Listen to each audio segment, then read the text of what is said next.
Welcome student, this is your geography class 6 chapter 4 part 2 symbols. It is the third important component of the map.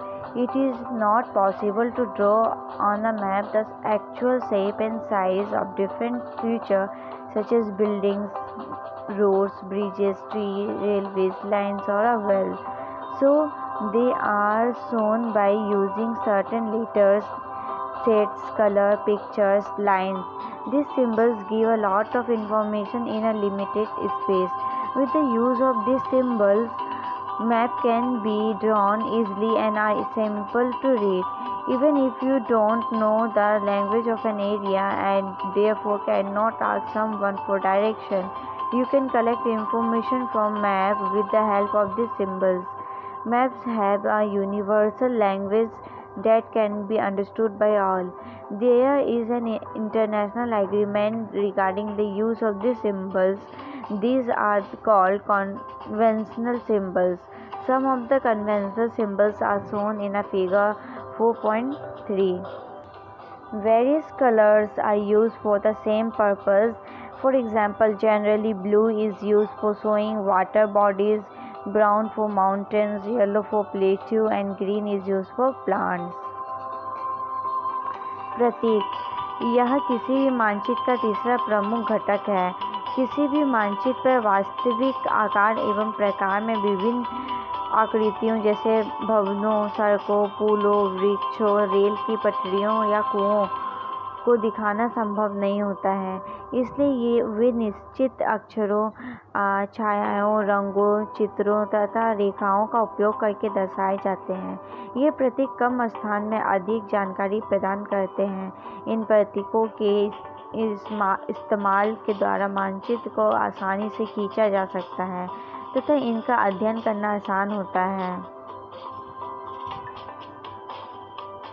अगर आप एक क्षेत्र की भाषा को नहीं जानते हैं तथा आप किसी से दिशाओं के बारे में नहीं पूछ सकते हैं, तब आप इन चिन्हों की सहायता के द्वारा मानचित्र से जानकारी प्राप्त कर सकते हैं।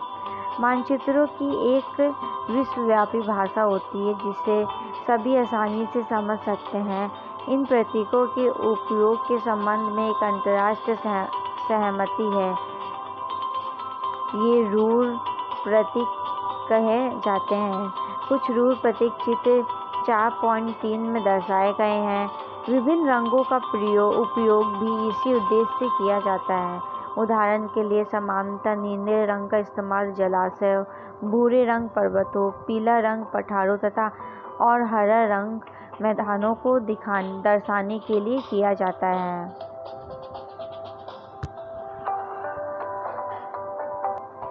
Sketch. A sketch is a drawing mainly based on memory and spot observation, not to scale. Sometimes a rough drawing is required of an area to tell where a particular place is located with respect to other places. Suppose you want to go to your friend's house, but you don't know the way. Your friend may make a rough drawing to show the way to his house.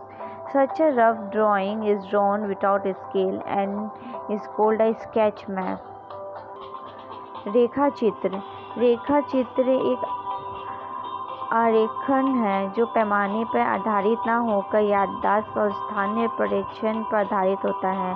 कभी कभी किसी क्षेत्र के एक बच्चे आरेखन की आवश्यकता वहाँ के एक स्थान से दूसरे स्थान के सापेक्ष दिखाने के लिए होती है।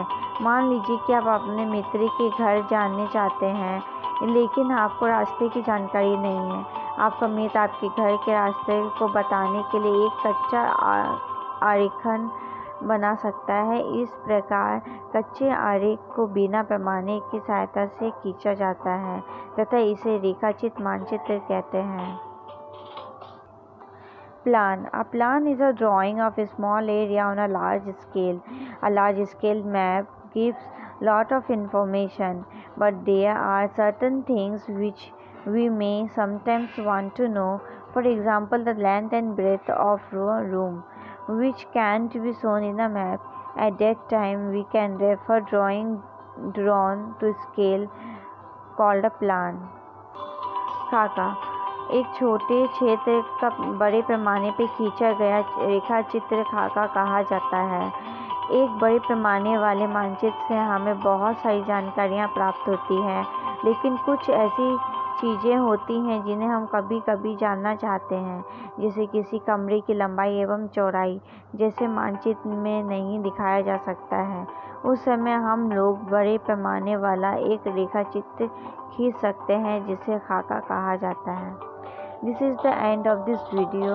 We will continue this chapter in next video.